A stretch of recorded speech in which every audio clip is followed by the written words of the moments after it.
Boa tarde, bom dia ou boa noite, sejam bem-vindos a mais um encontro aqui do canal Hospital da Alma, um lugar e um momento que você escolhe para vir a refletir a respeito da vida e das suas escolhas.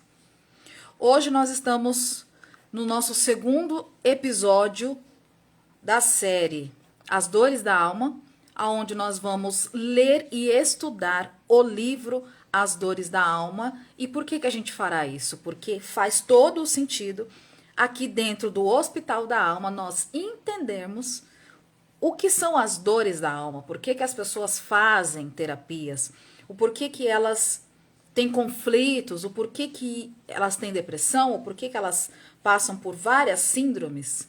E nada mais justo e nada mais congruente e coerente é nós podermos trazer conteúdos que façam a sua alma e o seu espírito a refletir a respeito da vida e a respeito de tudo aquilo que compõe a nossa alma. E uma das coisas que nós vamos falar hoje é o orgulho. A compulsão de querer controlar a vida alheia é fruto do nosso orgulho. Este é o capítulo de hoje. E por que nós vamos falar sobre isso? Porque existem muitos de nós, posso falar por mim, que não percebemos que somos orgulhosos, que não percebemos que queremos controlar a vida alheia. E muitas vezes, por a gente não conseguir controlar a vida alheia, a gente cria uma certa estagnação, uma certa ansiedade, um certo descontrole emocional, uma certa depressão. Por quê? Porque a gente não conseguiu concluir os nossos planos. E esses planos está alinhado com o nosso orgulho e não tem nada a ver com situações que a gente coloca que é boa, porque eu tenho uma boa intenção, porque eu faço isso por conta daquilo outro, eu quero o melhor para o outro. Na verdade, é fruto do nosso orgulho. Então, nós vamos ler o capítulo e vamos refletir a respeito das nossas atitudes. A partir do momento que a gente aprende a refletir acerca das nossas atitudes, teremos condições de escolher com coerência novas atitudes. Atitudes que elevem o nosso espírito, que elevem a nossa alma, que elevem a nossa mente, para que a gente possa viver uma vida melhor. Este é o intuito deste encontro e desta live. Bom, de todas as outras também.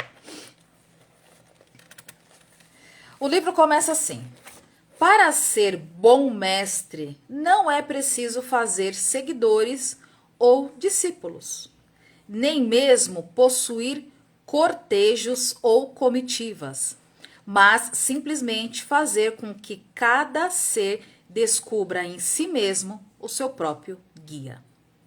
Aqui a gente já começa com uma controvérsia, nessa primeiro parágrafo, porque muitos de nós queremos muitos seguidores no Instagram, no TikTok, no YouTube.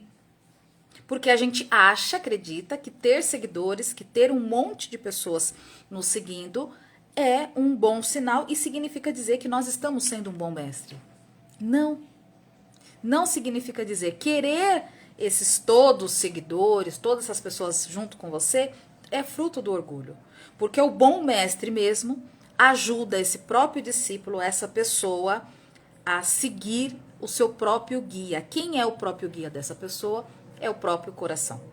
Então você, pai, mãe, amigo, colega de trabalho, se você quer sair do orgulho, ajude as pessoas a conseguirem encontrar dentro de si o próprio guia que elas a têm. Este é o intuito, né? De ajudar realmente as pessoas. E olha só, continuando a leitura, não devemos ditar nossas regras aos indivíduos, mas fazer com que eles tomem consciência de seus valores internos, seu senso, suas emoções e sentimentos, e passem a usá-los sempre que necessário. Essa é a função dos que querem ajudar o progresso espiritual do outro. Bom, o que é importante a gente refletir aqui neste conselho, neste livro? Não adianta muitas vezes a gente dar conselhos, falar o que a pessoa tem que fazer. Na verdade, é um erro quando a gente faz isso. Falar o que a pessoa tem que fazer, falar o que é certo, falar o que é errado, dar a nossa opinião, quando a nossa função realmente é ajudá-los a entender e a compreender os seus sentimentos e as suas emoções e até mesmo os seus pensamentos. Por que você está pensando isso? Por que você está preferindo agir dessa forma ao invés dessa outra? Ou por que você está escolhendo isso ao invés daquilo? Essa é a nossa função. Se a gente quer realmente ajudar o progresso espiritual do outro, nós precisamos indagá-los, fazer perguntas para que eles tomem a consciência daquilo que eles estão escolhendo como indivíduo. Até porque o indivíduo, ele escolherá conforme a sua vontade, conforme a sua determinação. Então, não adianta a gente querer que as pessoas façam do nosso jeito, ao nosso modo. Isso não vai acontecer. Gente, tá dando para me ouvir? Lari, tá dando para me ouvir? Me conta aqui, coloca o número 1 para mim, por favor, que eu tô falando, eu não sei se a minha voz tá chegando. Bom, continuando. Os indivíduos portadores de uma personalidade orgulhosa se apoiam em um princípio de total submissão às regras e costumes sociais, bem como os defende energeticamente.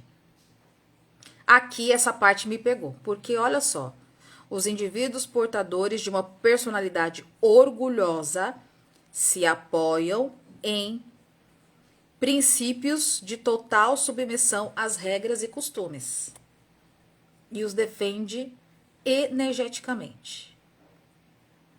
Será que nós somos submissos às regras e aos costumes? Gente, eu fiquei pensando nisso, né? Natal, Ano Novo, costumes da família.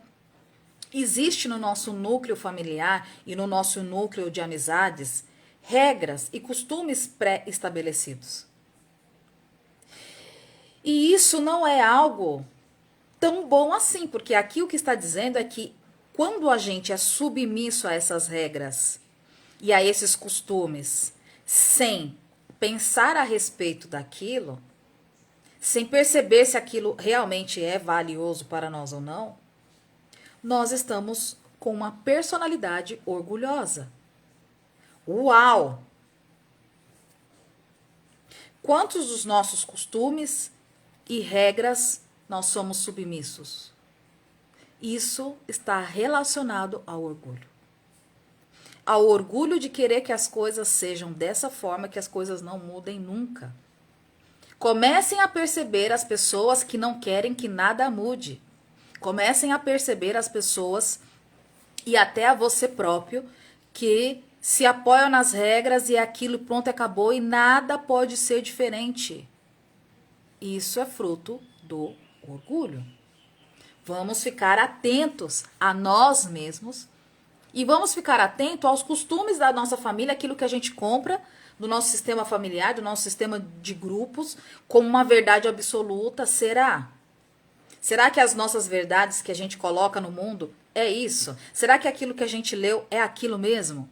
Será que a doutrina ou a religião que a gente escolhe estar é a verdade absoluta? Será que não é fruto do nosso orgulho? Será que não existem religiões, doutrinas, dogmas, fruto do orgulho de alguém? E que impõe essas regras e esses costumes como uma verdade absoluta? Como se isso fosse servir para todos?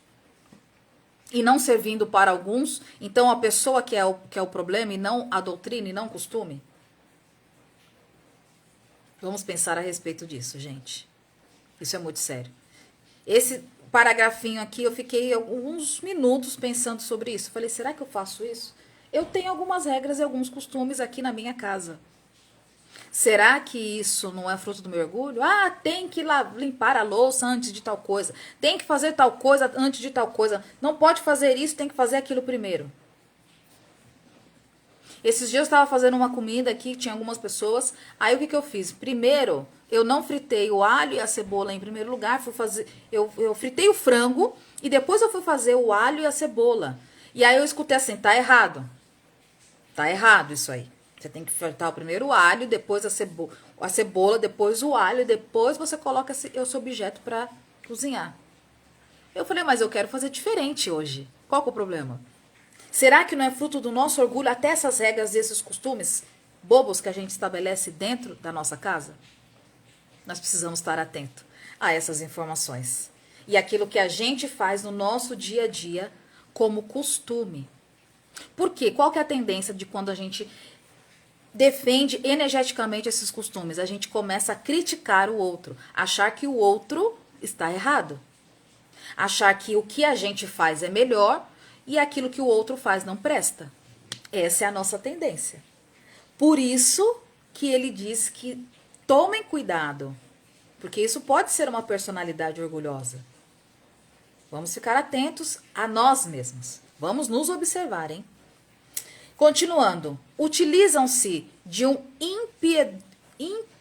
impetuoso interesse por tudo aquilo que se convencionou chamar de certo ou errado, porque isso lhe proporciona uma fictícia cartilha do bem, em que, ao manuseá-la, possuem encontrar os instrumentos para manipular e dominar. Assim se sintam ocupando uma posição de inquestionável autoridade.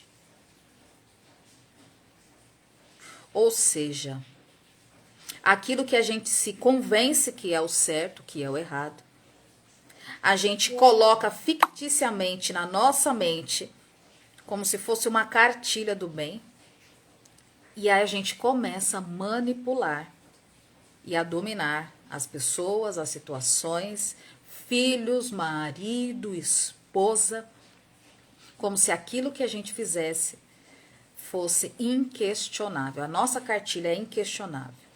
E aí o orgulho é porque as pessoas não podendo questionar, nós criamos uma falsa, fictícia autoridade. E essa autoridade nos ajuda a nos manter no controle e no poder. Veja, o título é A Compulsão de Querer Controlar a Vida Alheia é fruto do nosso orgulho. Olha quantas coisas que a gente faz sem perceber que é fruto do nosso orgulho. Seguir regras e costumes, impor as nossas cartilhas do bem, não permitir que o outro descubra por si só o seu guia interior. Vejam, olha como é interessante a gente estudar esse livro. Então, nós já temos 3 coisas que a gente faz. Primeiro, não ajudar as pessoas a descobrir por si só os seus sentimentos, as suas emoções, e o seu bom senso. A gente simplesmente fala para eles o que eles devem fazer. Isso não é o correto. Outra coisa que a gente não faz, a gente não ajuda essas pessoas a descobrir por si só aquilo que lhe cabe, aquilo que é o seu próprio guia, que é a sua própria alma. Outra coisa que a gente faz é se apoiar em regras e costumes e defender isso como se isso fosse uma regra. E aí, logo na sequência, a gente cria uma cartilha do bem. Olha, se você não comer chuchu e verdura, isso é errado. Não é assim que a gente faz com os filhos? Mães que estão aí, achando que a nossa cartilha é o máximo, tem que seguir as nossas regras. E tudo bem que em alguns momentos a gente sabe, a gente tem mais condições de entender aquilo que eles precisam mais do que eles mesmos. Só que, será que não é fruto do nosso orgulho? Essa é a questão que eu quero deixar para nós refletirmos a respeito. Olha só, continuando o estudo, quase sempre se autodenominam bem intencionados. Quem não faz isso? Esposa, mãe, amiga, né?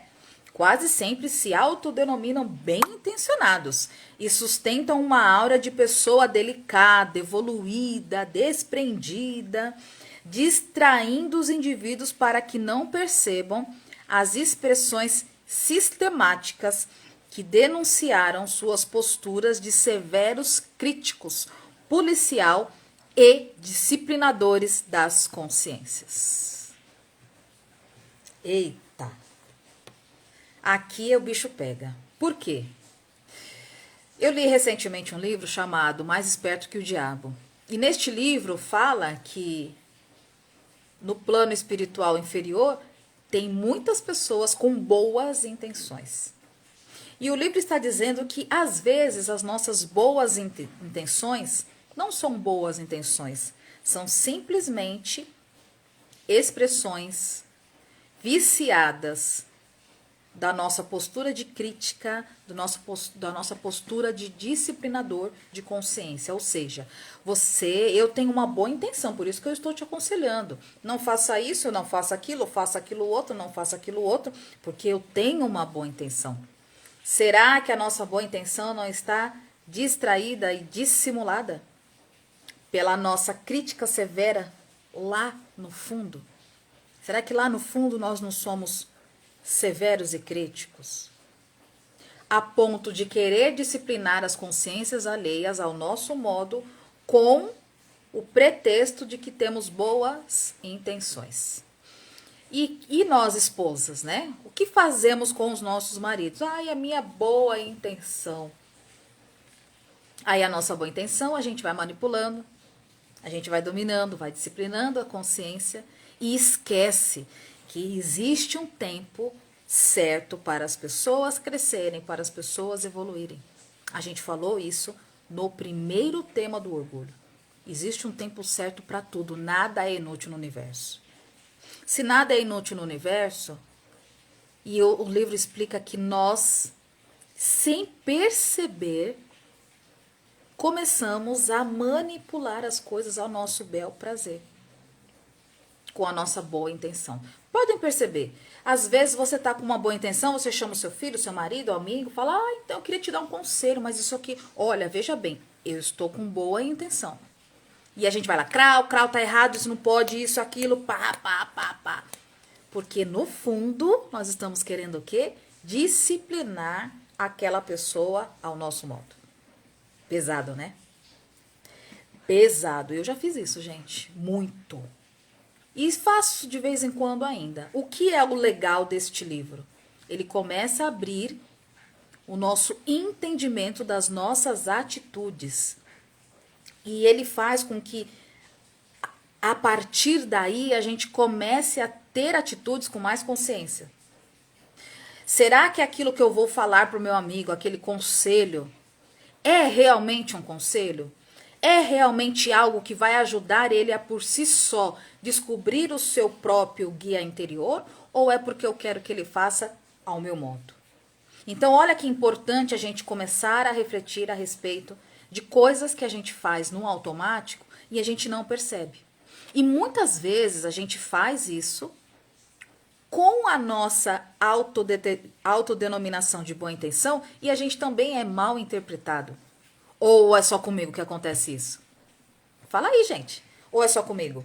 Ou quando você vai falar assim, nossa, mas eu queria só ajudar, eu queria só fazer você melhorar. A pessoa, você não me ajudou em nada, só atrapalhou. Aí você fala, nossa, eu estava com boa intenção. Será? Essa é a questão. E olha só o que o livro fala, continuando. Nos meios religiosos, os dominadores e orgulhosos agem frutivamente.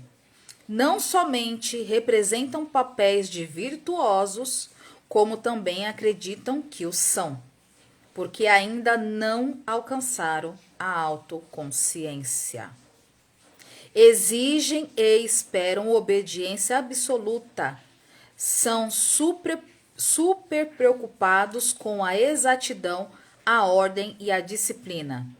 Irritam-se com pequenos gestos que fujam aos padrões pré-estabelecidos.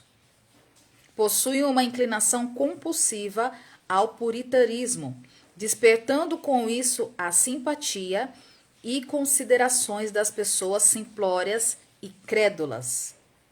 Algumas, no entanto, por serem mais avisadas e conscientes, não se deixam enganar, discernindo logo o desajuste emocional.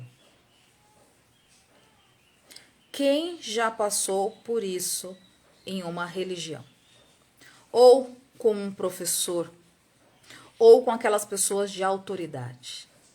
O que eles fazem? O que eu digo é o correto. O resto descarta. O resto não é válido. Detalhe: essas pessoas exigem disciplina, exigem que você tenha aquela postura, que você não fale, que você não se expresse, que você isso, que você não aquilo. Coloca você numa caixa, numa redoma, aonde você não pode fugir dos padrões. Quais padrões? Aqueles pré-estabelecidos por eles, por esses ditadores. E aí não importa que seja no meio religioso, pode ser no trabalho, pode ser também no meio político, pode ser em diversos locais. Exigem obediência absoluta.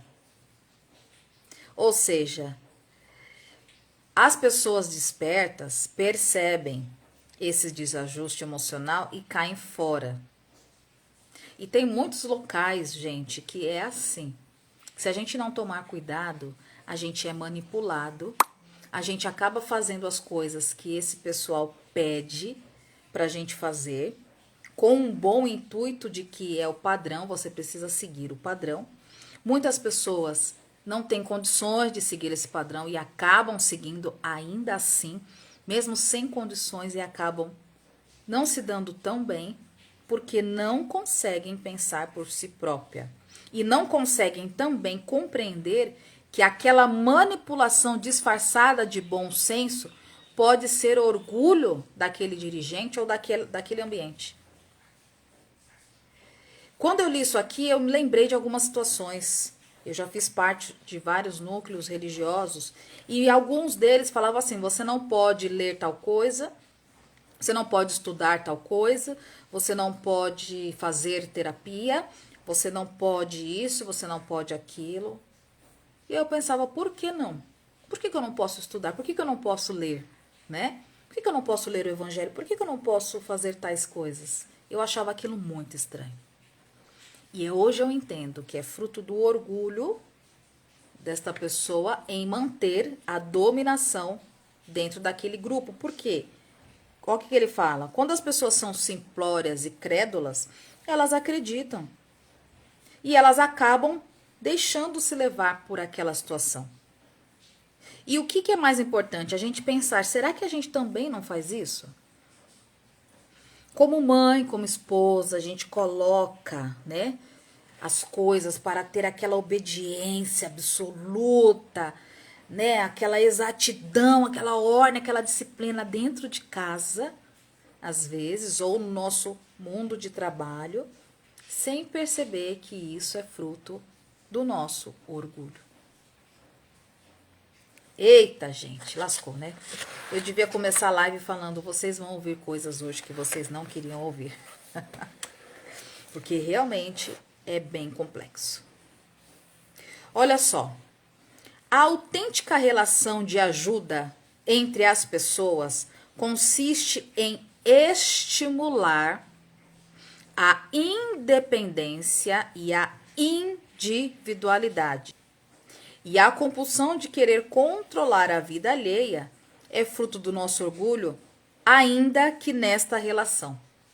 Nesta relação de você querer ajudar as pessoas a progredir, a evoluir. E às vezes as esposas ou os maridos que começam a crescer, começam a se desenvolver. Gente, meu cabelo caiu. Começam a crescer, começam a se desenvolver. O que acontece? Essas pessoas não estimulam a individualidade, não estimulam o crescimento da pessoa de uma forma individual, querem sempre alguma coisa em troca, ou seja, você faz aquilo que eu pedi, e aí ou você me dá aquilo que eu te dou uma coisa em troca. Ou eu vou fazer alguma coisa para você, mas sempre esperando alguma coisa em troca. Não. Simplesmente a gente precisa estimular a independência e deixar, soltar a pessoa. Continuando, o seu amadurecimento tem a habilidade perceptiva de diagnosticar os processos pelos quais a evolução age em nós. Portanto, não controlar, mas sim cooperar com o amor e com a liberdade das leis naturais. Nenhuma pessoa pode realizar a tarefa de outra. As experiências pelas quais passamos em nossa jornada terrena são todas aquelas que mais necessitamos realizar para o nosso aprimoramento. Muitos de nós convivemos, outros ainda convivem com indivíduos que tentam cuidar do nosso desenvolvimento espiritual, impondo controle excessivo e disciplina perfeccionista, não respeitando, porém, os limites da nossa compreensão e percepção da vida. São censuradores morais, incapazes de compreender as dificuldades alheias, pois não entendem que cada alma apenas pode amadurecer de acordo com o seu potencial interno. Não se tem notícias de que Jesus Cristo impusesse cobranças ou tivesse provido convites insistentes ao crescimento das almas. Teve como missão na Terra ensinar serenidade e harmonia para entrarmos em comunhão com Deus em nós. Olha que legal. Ou seja, a gente só vai conseguir amadurecer quando a gente criar a habilidade de cooperar com o indivíduo sem querer nada em troca, sem exigir nada do outro, sem querer que o outro faça de uma forma perfeccionista aquilo que ele precisa fazer, ou seja, utilizando a compreensão e a percepção da vida e das leis naturais. Que lindo isso! E se nem Jesus Cristo fez isso, essa cobrança, por que nós fazemos isso? Já repararam que por nós fazermos esta cobrança e querer e exigir do outro aquilo que o outro não tem para dar, é isso que faz a gente sofrer muitas vezes? É isso que faz a gente se decepcionar muitas vezes? E nós não estamos nos decepcionando com o outro porque o outro não é capaz de atender aquilo que a gente necessita. Nós estamos nos decepcionando com o outro porque nós queremos que o outro faça as coisas ao nosso modo. Ou seja, nós estamos sofrendo pelo nosso orgulho. E não porque o outro não pode fazer ou entregar ou evoluir da nossa maneira. É fruto do nosso orgulho. Entende isso, gente? Isso é muito sério. E aí este texto começa a nos ajudar a refletir sobre aquilo que a gente realmente quer do outro. O que nós estamos querendo da nossa família, dos nossos filhos, dos nossos maridos, dos nossos amigos? Quais são as expectativas que nós estamos jogando em cima deles, que eles não estão conseguindo atender? E aí, por esse motivo, a gente está com uma narrativa de que eu vou me afastar, de que essas pessoas não dão, essas pessoas não amadurecem, essas pessoas não crescem. Foi isso que eu fiz no meu relacionamento. Esse meu marido não cresce, ele não percebe a vida. Ou seja, eu achando que ele era orgulhoso de não crescer e de não buscar o entendimento, na verdade era eu. Porque eu não compreendi que ele tinha o tempo certo para aprender as coisas e eu estava impondo que ele crescesse e se desenvolvesse. Porque para ele ter a mesma conversa que eu, o mesmo entendimento que eu. Fruto do orgulho. Triste saber isso, né? Mas é a realidade. E aí, gente, para encerrar, confiava plenamente no sábio. Confiava plenamente no sábio e amoroso poder de dirigir o universo e, portanto, respeitava os objetivos da natureza, que age no comportamento humano, desenvolvendo-o de muitas maneiras. Sabia que a evolução ocorre de modo inevitável, recebendo ou não a ajuda dos homens.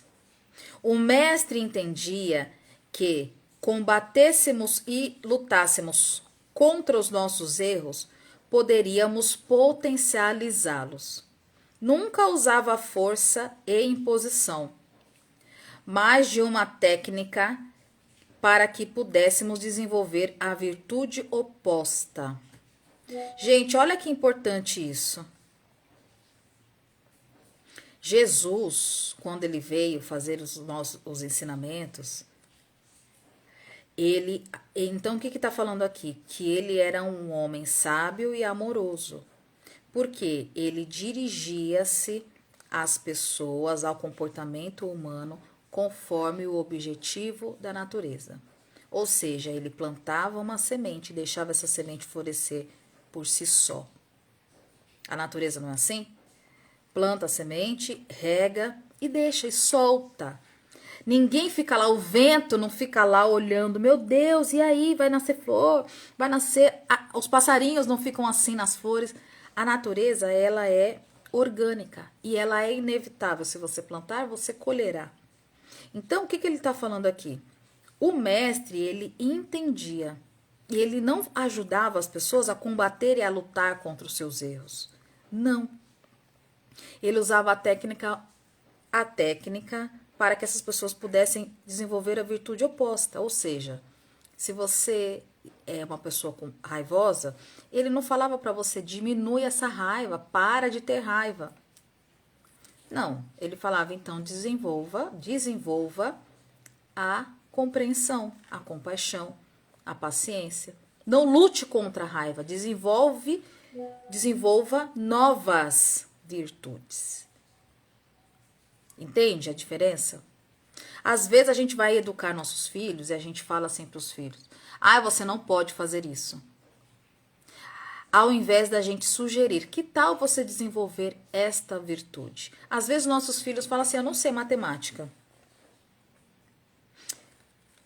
Mas você tem que aprender a matemática. Mas aquilo para a pessoa, para aquela criança, é dolorido demais. Né? Opa, minha bateria está acabando. É dolorido. Então, como que a gente poderia ajudar ele a desenvolver a vontade de estudar, a desenvolver a habilidade contrária? Gente, isso é muito sério, eu fico constrangida de ler esse livro, porque, poxa, quantas coisas que a gente não faz, né, em relação a isso, até porque esse conhecimento a gente não tinha, agora é que a gente tem, mas complicado. Eu vou ler o restante do livro e a gente já encerra. Que nem o exemplo, né? Ele dá o exemplo que eu parei, né? Vou ler mais uma partezinha e depois eu continuo com o exemplo. Ele nunca usava de força e imposição, mas de uma técnica para que pudessem desenvolver a virtude ao contrária. Exemplo: mulher, onde estão aqueles teus acusadores? Ninguém te condenou? E ela disse: ninguém, Senhor. E disse-lhe Jesus: nem eu também te condeno. Vai e não te peques mais. Um outro exemplo que ele dá, né, não está aqui no livro, mas que eu lembrei, né? Quando foi essa mesma mulher pecadora lá no ambiente onde eles estavam e chegou aquelas pessoas para apedrejá-la, ele falou: atire a primeira pedra aquele que não tem pecado. Ou seja, ele não lutou contra essas pessoas. Para de fazer isso, vocês também são pecadores. Não. Então, é mais ou menos essa virtude oposta que a gente precisa desenvolver em nós para realmente contribuir com o crescimento dos outros. E aí, olha só o que o livro continua dizendo. Ele não censurou ou criticou a atitude inadequada, mas propiciou o desenvolvimento da autoconfiança, para que ela encontrasse por si mesma seus valores internos. Nunca amadurecemos se deixarmos os outros pensarem por nós e determinarem nossas escolhas. Não é a ajuda real a que se referia Jesus. A crítica moralista, o desejo de reformar os outros, o controle de que se deve fazer ou não fazer, isto não é uma ajuda real. Antes, tais comportamentos revelam o traço de caráter do indivíduo orgulhoso e ainda distanciado da autêntica cooperação no processo de evolução, que não os deixam perceber que ocorrem naturalmente na intimidade das criaturas. Fim deste capítulo. Na semana que vem, nós vamos ler o capítulo seguinte, que se chama Irresponsabilidade. Somos nós mesmos que fazemos os nossos próprios caminhos e depois determinamos esses caminhos como um caminho de fatalidade. Então vejam, gente, para a gente concluir o nosso bate-papo e a nossa reflexão de hoje. O que nós precisamos interiorizar com este encontro, com este ensinamento deste capítulo do livro, é que nós precisamos realmente colocar a nossa consciência para funcionar e perceber: será que eu estou querendo controlar a vida alheia, seja ela qual for, dos amigos, do marido, dos filhos, do trabalho? Será que eu não estou agindo ali com sutilezas de boa intenção, mas no fundo eu estou querendo disciplinar as almas? O que o livro vem dizer? Gente, nem Jesus fez isso. Ele ajudou as pessoas a amadurecer por si própria, a pensar a respeito daquilo que elas estavam fazendo e das escolhas delas. Ele não estava impondo nada. E aí o que a gente percebe? Que crítica moralista, desejo de reformar, de controlar as pessoas, de colocar as nossas cartilhas do bem e do mal, é fruto do nosso orgulho. Chato isso, né? Caiu a nossa casa, porque agora a gente percebeu quem a gente é de verdade. E não é assim que as pessoas se reformam. Não é assim que as pessoas constroem a sua intimidade, o seu desenvolvimento espiritual, moral, seja lá qual for. É simplesmente nós ajudando as pessoas a pensar por si própria e a buscar dentro do seu espírito. E aí eu acredito que o espírito nosso é imortal. Dentro do seu espírito imortal, as suas próprias habilidades, o seu próprio querer resolver e mudar aquilo. A nossa parte é apoiar e incentivar. Nada mais do que isso. E se nós estamos fazendo mais do que isso, nós estamos sofrendo. Com angústia, com decepção, com pressão, porque as pessoas não estão fazendo aquilo que a gente quer. E aí a gente acha que a culpa é do outro. E não é. Aí a pergunta que eu quero encerrar o nosso encontro de hoje é: você está fazendo aquilo que você precisa fazer por você? Porque às vezes a gente perde nosso tempo querendo ajudar as outras pessoas e querendo que as pessoas façam aquilo que a gente quer que elas façam, só que a gente esquece de fazer para nós aquilo que a gente precisa fazer por nós. Quem é assim? Eu já fiz muito isso. E faço ainda. Então, que tal colocarmos a mão na nossa consciência e avaliarmos as nossas atitudes, as nossas intenções e as nossas, como diz o livro aqui, boas intenções. Que tal a gente avaliar isso e começar a perceber que querer controlar a vida alheia não tem nada de bom. É fruto do nosso orgulho. Como vocês estão com a reflexão de hoje? Coloca aqui para mim nos comentários. para que eu saiba como que chegou este conteúdo para você. Porque o meu intuito em trazer esses conteúdos é poder expandir a minha alma e expandir um pouquinho a sua consciência. É algo que a minha alma já pedia para eu fazer há muito tempo atrás, mas eu, por medo ou por orgulho, porque eu pensava, mas ninguém vai fazer o que eu estou falando, ninguém vai ler esse livro, nada a ver, não vou fazer. Olha só, olha o orgulho aí. E aí cheguei numa determinada conclusão de que farei o que precisa ser feito, deixarei os meus reflexões e tá tudo certo. Olha lá, a Lari colocou, achei super interessante, estou começando agora a entender esses assuntos. Isso, meu bem, continua buscando informações, pessoas, conteúdo, porque o conhecimento traz poder.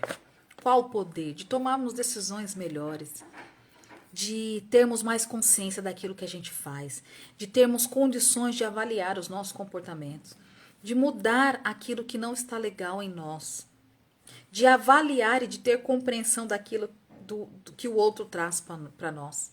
É extremamente interessante a gente estudar para a gente poder desenvolver essa habilidade. Tá bom? Gente, terminamos aqui. Eu quero fazer um convite para vocês.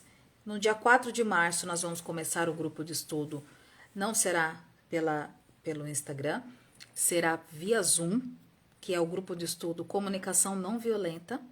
Nós vamos ler e nós vamos destacar os principais pontos do livro. A cada segunda-feira nós vamos falar sobre um capítulo do livro, igual nós estamos fazendo aqui, mas com mais conteúdo, porque é um livro que eu já estudo ele há 7 anos. Então é um livro que eu leio várias vezes e a cada vez eu trago mais conteúdo. Então é um grupo gratuito online para você vir participar com a gente. O link está na bio do Instagram. É só você se inscrever e vir participar com a gente, tá bom? Eu desejo que você tenha uma excelente manhã, uma excelente tarde, uma excelente noite. E nós nos encontramos amanhã, neste mesmo horário, onde nós vamos falar sobre a gestão do lar. Olha só que interessante, o capítulo de hoje tem muita relação com o que a gente vai falar dentro da nossa casa. E vocês, mulheres, sabem que muitas das coisas que a gente sofre no lar, em relação a cuidar, a fazer acontecer, é porque nós queremos que as coisas sejam do nosso jeito. E aí as coisas não são, porque existem vários seres humanos independentes ali dentro da nossa casa, cada um pensando de um jeito, querendo a coisa de um jeito, e aí a gente sofre. Porque a gente fala, mas eu queria a pia limpinha, o que que tem? Não tem nada demais querer a pia limpinha, não tem nada demais querer tal coisa. Aí a gente fica estressada, nervosa, briga e não se cuida. Então a gente vai falar sobre isso amanhã, tá bom? Um beijo no coração de vocês. Fiquem com Deus e até amanhã.